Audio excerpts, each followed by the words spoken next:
All right, everyone. So welcome to the LinkedIn seminar.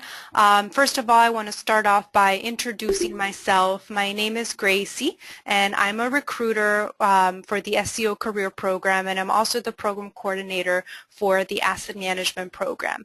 I just want to start off by congratulating every single one of you for getting accepted into the investment banking program. It's a very, very competitive program, and the fact that you made it through all these rounds of interviews, just says so much about you and your work ethic, and what a great candidate you are and your potential. SEO is all about helping you develop and helping you be a better candidate, helping you present better to develop in your career. And today we're going to be talking about your social media presence, and particularly with LinkedIn. LinkedIn is quickly becoming, it's kind of the professional Facebook, and employers this is going to be the first thing that they look at when they see your resume. They will probably want to see what you look like, who you are, and we're going to go immediately to your LinkedIn profile. So it's very important that you have a clean and professional LinkedIn profile. So just a little, the flow of the conversation is that we're going to go step by step. I encourage you to take notes, and at the end of the presentation, if you have any questions, I'll go ahead and open it up for questions. And then every couple of slides, I'll take a pause and ask if there's any questions. If you do have a question, please unmute yourself and ask your question, or you can also just type in your question via the chat option through GoToMeeting. Okay? All right, so let's go ahead and get started. So the first step, let me go ahead and there it is. Okay, so first of all, let's start by talking about what is LinkedIn. So as I said earlier, LinkedIn is, the #1 social media tool for both job hunters and hiring managers. As I said, when a hiring manager gets your resume on his or her desk, the first thing they're going to do is come to check out your LinkedIn profile. At this point, there's about 300 million members, and LinkedIn is growing very, very quickly every single day. 93% of companies use LinkedIn to recruit their talent and their employees. And this is a very interesting quote by the head of U.S. recruiting at IBM. LinkedIn is the most important social media site for reaching prospective hires. So as you can see, LinkedIn is being used more and more and more to identify and develop relationships with candidates, to get a first glimpse of who you are. So now that you are about to, for many of you, this might be your first internship in a big corporate setting, so it's very important that we clean up your profile and make it very, very professional. So the first step in creating a professional LinkedIn profile is going to be your picture. So the one thing that maybe you want to get done this weekend is, go get a professional headshot.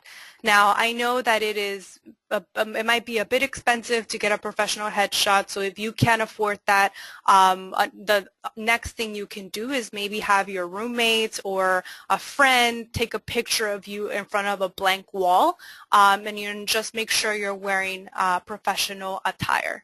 Having an actual photo of you encourages you to be taken seriously, and it also makes it much more likely that your profile will be viewed by recruiters. As I said earlier, hiring managers are going to be going to your LinkedIn profile to see who you are. So this is, you want them to view, the first time that they see you in a picture, you want them to get the impression that you are a professional, okay?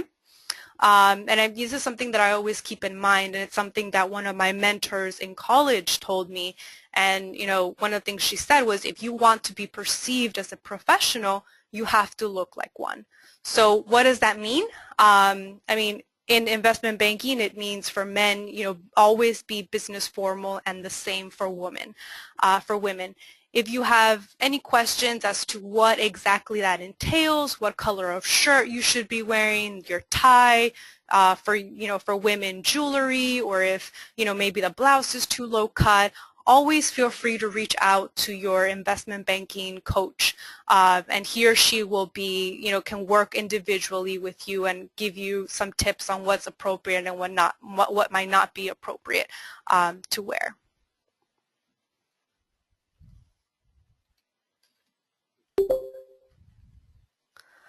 All right, so step two. Step two is to write an informative headline.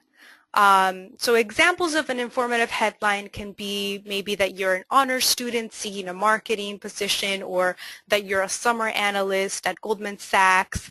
And this line is very important because when recruiters are looking at your profile or hiring managers are looking at your profile, this gives them an instant, instant description of who you are. So you want to be very, succinct but descriptive in this headline. If you can't come up with what your headline should be, then I recommend that you check the profile of students that maybe you admire, or other upperclassmen, or even recent alumni for potential ideas. For you that are an incoming summer analyst, that's a very common headline that I see as a recruiter, and it might be something that you might want to update your LinkedIn profile with. Whatever your respective firm is, you might just want to go ahead and add it to your LinkedIn profile, and you might want to say, incoming summer analyst, and then the name of your firm. And we'll talk more about these details later on, but for the headline, you might want to put, incoming summer analyst at Goldman Sachs or JP Morgan or something like that, just so that when recruiters or the hiring manager looks at your profile, they kind of get a quick glance as to who you are. All right, so let's go ahead and move to step 3. So step 3 is very, very important, and I would say for you as a student is the most important one. You want to showcase your education. And given that you were accepted into the SEO career program, that means that you probably have a lot to showcase in your education. So make sure that you include all the universities that you have attended, whether maybe you studied abroad, or where you're currently at, and also make sure that you add your major and any minors that you might have. Make sure that the dates are accurate. So for example, here in the screen you see my LinkedIn. I took a snapshot of what it looks like for me. So I'm a graduate of Georgetown University. It has the dates that I attended, that I got a bachelor's degree there. I even went ahead and added my GPA, which was a 3.82. I would say if your GPA is anywhere above a 3.2, I would say, go ahead and add it there, because you definitely want to showcase, that you're a high quality candidate or applicant. And as you can see, I majored in political economy, and my minor was Russian language. And just keep in mind, don't be shy. LinkedIn is the appropriate place to show off your GPA, your test scores, your honors, and awards. The more information that you can put under your education section, the better. You want the hiring manager to get or recruiter to get a good glimpse of who you are. All right, so so I'll take a break here after step 3, and I'll open it up to questions in case anyone has any questions about step 1, 2, or 3. So if you do have a question, please go ahead and unmute yourself, or you can also just type in your question on the chat box.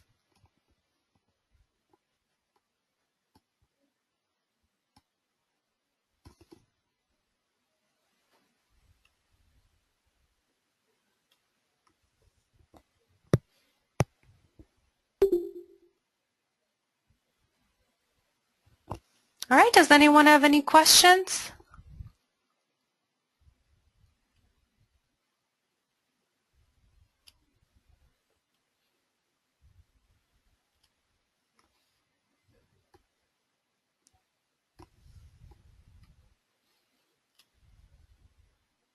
All right, so we have a question here from, and I might not be pronouncing your name correctly, so please forgive me if I mispronounce it, Caio Acevedo. His question is, should we put high school in the education section? And the answer is yes. You know, if you went to a a high school, you know, maybe it's not necessary to include it, but if you went to a particularly well-recognized high school, you might want to include it there. But do keep in mind that it is not necessary. Now you're in college, and you know, by now all of you are either sophomores or juniors, so where you went to high school becomes more and more irrelevant the higher that you get to graduating from college. So again, if you went to a very prestigious high school and you absolutely want to mention it, then go ahead and add it. But if you know your high school is not necessarily prestigious or anything like that, don't feel like you have to add it. I would actually not add it. I would just keep my college education.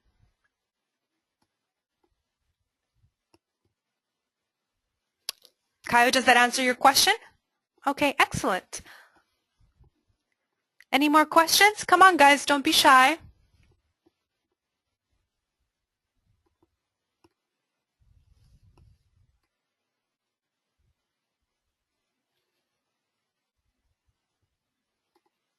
Okay, all right, so we're going to continue on with the seminar.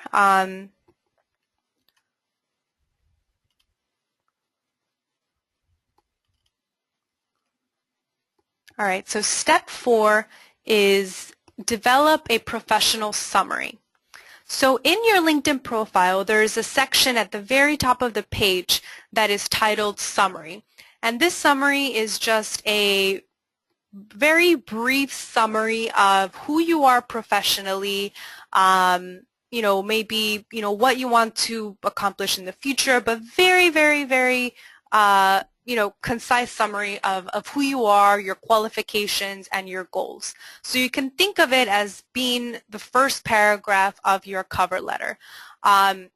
One very important thing to note here is any grammatical errors. One of the worst things that can happen when I'm out there on LinkedIn looking for talent is when I read the professional summary and there's, you know, typos. One typo is enough to make me question your intelligence and to make me question your judgment. So, you know, once you come up with your professional summary, you know, maybe send it to your roommate, to your brother, or to your friend so that they can read over it and make sure that there's no grammatical errors. So basically in this summary, you want to include, you know, where you're going to school, what your major is, a very brief you know, kind of description of what you've done so far. So maybe your sophomore year you had an internship with you know, a wealth management firm, and you kind of want to highlight that experience. And this is also a really good place to highlight any relevant coursework that you have. You know, if you've taken a good number of accounting and finance courses, any affiliations, and leadership experience. So this is a perfect place to do that. Okay, so this is step 4. And now we're going to go ahead and go over to step 5. So step 5 is using keywords in a section called Skills and Expertise. So this is actually more relevant. I think will be more relevant for you in the future when you might be you know, looking for a job, because this is what or how recruiters find you. So recruiters, as a recruiter, we build a search, right? We're always searching for keywords in your profile, and you want to make sure that those keywords are there. So what types of words should you put here? Where do you find these words? One good way to start is to find relevant keywords in a job description. So for all of you here, you all are going to be investment banking analysts, or this is what you want to do. So maybe go to the Goldman Sachs website or the JP Morgan website and print out what the job description is. And then, just go through there and highlight whatever skills and expertise that you already possess, and then go ahead and add them here. As a hiring manager or as a recruiter, when I look at this section and I see that, you've done financial modeling, that you've done Excel, all these are good things and a quick and easy way to distinguish yourself from the competition. Now, if while you're going through the job description, you see other skills that maybe you don't have but are clearly required to be a competitive candidate in that industry, you definitely want to make a note of it and continue to develop those skills so that one day you can add them to your skills and expertise on your LinkedIn profile. But you never want to misrepresent yourself. You will never want to add something that you are not, have not mastered, or a skill that you don't possess. But do make a note of it and try to develop it. Always be striving to improve yourself. All right, so now let's go over to step 6. So step 6 is showcase your affiliations. So LinkedIn has a wonderful little feature where at the very, very bottom of the page, you can join different groups. And this is very important because, one of the very attractive things to our partners is that we come from a diverse background, and a lot of the time there's not a in your resume there's really not always a very clear way to show that you are involved in these affiliations and that you're an engaged member of diverse organizations. So this is a great way to showcase your involvement with organizations on your LinkedIn profile. So what you want to do is that you want to make sure that you join different groups. So here's a snapshot of the types of groups that I'm involved in. So I'm part of NASHIMBA, which is a National Society of Hispanic MBAs. I'm part of an organization called 2020 Women on Boards, which supports women, women developing leadership skills and becoming leaders in organizations. I'm obviously part of the alumni groups of my university, and I'm part of Alpha New York. So when a hiring manager or a recruiter looks at my LinkedIn profile, there's really no doubt that I am, not only highly successful on my education and in my work experience, but that I'm also a very, conscious and well-rounded and engaged individual with, organizations that are out there doing good things, and that I'm involved in a diverse set of organizations. Okay, so this is a great way to showcase your diverse background. And also, so I'll add one more thing. So for industry groups, so if there's anything related to investment banking, or maybe an industry within investment banking that you're particularly interested in, this is also, I would try to find groups on LinkedIn so that you can kind of showcase that you're interested in that. And it's also a great way to meet other like-minded individuals via LinkedIn.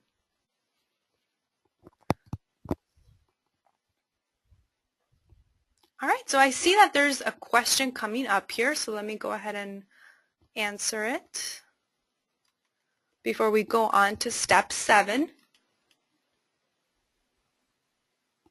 So the question is, isn't the summary a little bit repetitive? Most stuff that is mentioned there is already present in the profile. Not necessarily. So the summary is meant to, a lot of the times hiring managers or recruiters don't necessarily have the time to go and piece together all of your experience and all the clubs that you're engaged in.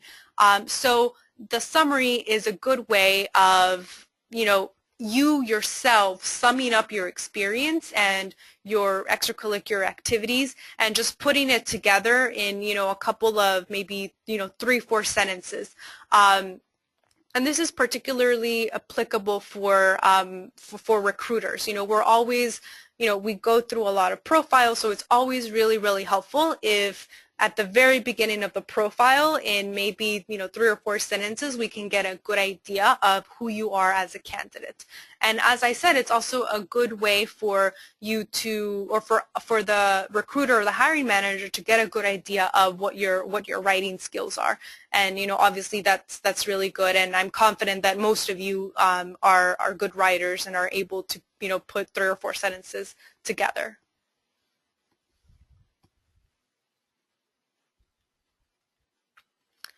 All right, so we have another question here from Trevor Smith.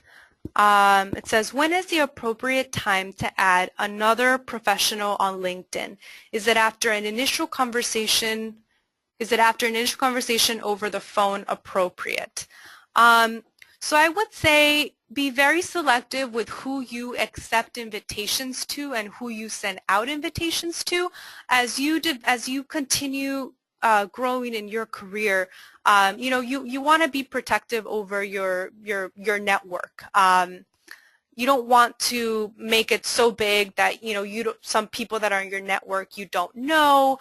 So I would say if you've had maybe one meaningful interaction with someone, maybe you had coffee with them, I would go ahead and add them.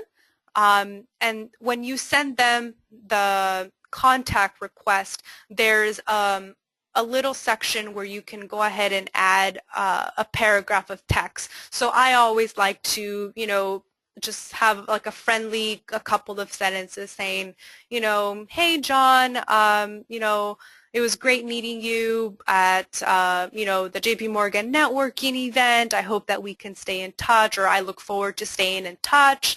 And then, just keep it short and sweet and go ahead and send them the request. I would say don't add anyone that you have not necessarily met in person. That's one of the very irritating things. That's something sometimes I get random requests from people that I've never spoken to or never in any way engaged with. So don't send requests to people you've never met. You want to be very tactical and professional when connecting with anyone via LinkedIn. Trevor, does that answer your question, or do you want me to elaborate on anything else?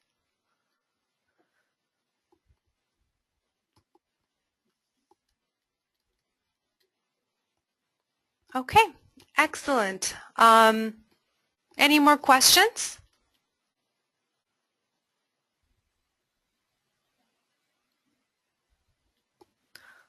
All right, so let's go ahead and go to the last and final step, which is update your profile regularly. So your LinkedIn profile is your living resume. So make sure that you add new positions, whether it's in your professional experience or maybe you got promoted to president of an organization on campus. So make sure that you keep all these roles updated.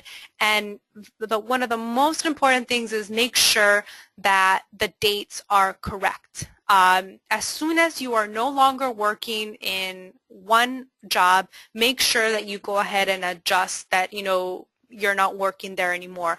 I cannot tell you how many LinkedIn profiles I see where, students maybe interned somewhere back in 2012, 2013, and just never went back to LinkedIn and change the end date. It still says from June 2013 to present, and they're clearly not working there anymore. And as an intern, especially an investment banking intern, attention to detail is very, very, very important. So as hiring managers are looking at your profile, you want to make sure that there's no careless mistakes, that everything makes sense, that all the dates are correct, that there's no grammar errors. And then one more thing is I would also recommend that if you have an updated description of what the roles and responsibilities of what were your roles and responsibilities in the job, I would go ahead and add them there. Typically what I do is that I simply copy and paste what I have in my resume, and it's usually already in bullet form, and then I'll just go ahead and paste it on my LinkedIn profile. So, I mean, it's very, very much a living resume. And then as you start your summer internship and as you get new responsibilities, maybe you've been there a month and all of a sudden you have new responsibilities, you want to make sure you add them there, just to make sure you're tracking everything. Another thing is make sure that you always include your contact information. Make sure you include the correct email that you actually check, and also make sure that you include the best number to reach you at. Now this is more appropriate for obviously when you are hoping maybe to find another job, or if you are looking to make a change in your job, but it's just good practice to start practicing these things now that you're starting your career. And lastly, make sure you check your LinkedIn inbox at least once a week. Now that you're going to be interacting with professionals and attending networking sessions, a lot of professionals might send you a quick LinkedIn message saying like, hey, it was really great to meet you at the Goldman Sachs networking reception. You want to grab coffee, and you don't want to miss those messages, and you want to respond in an appropriate time frame. So, at least check it once a week. I check it every morning and in the afternoon, but I mean, if you were to just check it, a couple of times a week, that should be more than enough. All right, so that concludes the 7 steps to a professional LinkedIn profile. I'll go ahead and open it up to questions, and if anyone has any questions, I'll be very happy to answer them.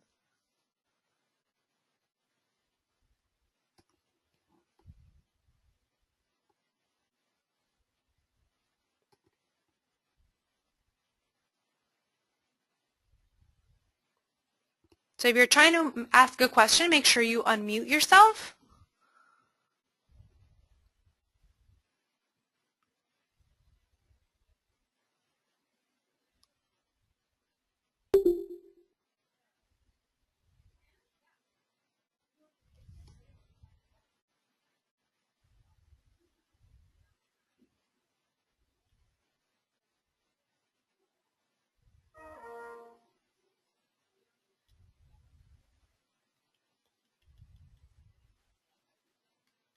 All right, so we have a question here from Victor Hicks.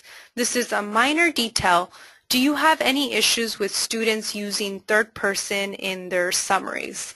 Yes, very, very good question. Please use first person. Don't talk about yourself in the third person.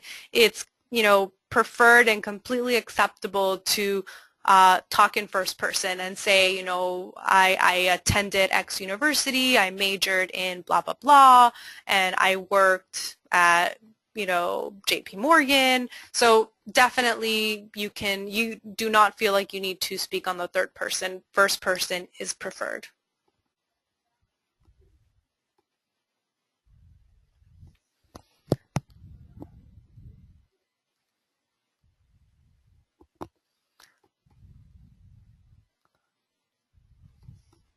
Victor, does that answer your question?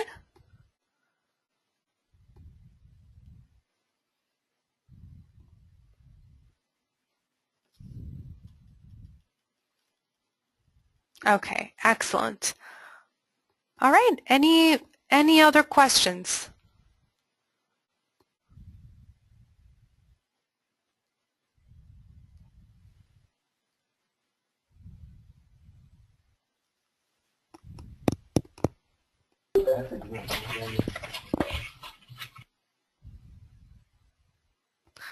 All right, guys. Well, if there's no more questions, we'll go ahead and end the webinar. But I'm going to go ahead. I recorded the call, so for anyone that was not able to attend, or if you just want to go, review the slides, or just, as you're editing your LinkedIn profile and you want to listen to some of the things that we discussed, you can definitely play back the webinar, and I'll be sending the link to Aaron and Albert. So they'll be passing along the recording of the webinar, if not later today, then early next week.